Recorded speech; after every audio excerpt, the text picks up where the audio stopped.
About 2 weeks after I arrived in the United States, I went with my brother to get an oil change. And we were sitting in a lounge in a dealership, and this lady, an older lady in her 50s, she started a conversation with me. We talked about Nigeria.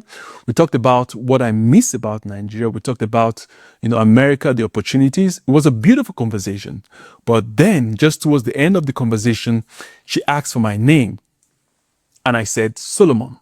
And right away, I could tell that the name Solomon meant absolutely nothing to her. She had never heard that name before.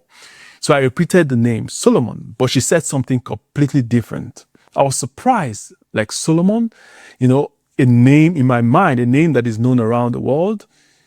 I wanted to help. I felt this desperate need to get her to know my name. So I said, as in King Solomon in the Bible.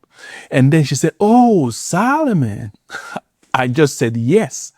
Not because she pronounced the name the way I pronounce my name, but because that was the closest she came to pronouncing it correctly. But that very moment, something inside me shifted. Because for the first time in my life, I could not pronounce my own name correctly from an American perspective.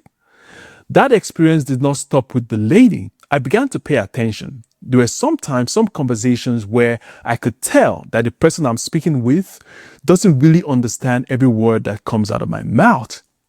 But they wouldn't say anything because in America, unlike some other countries, most people try not to hurt your feelings, especially in a face-to-face situation. So my words were misinterpreted. They were misunderstood. Not because I wasn't clear, but because I wasn't American clear.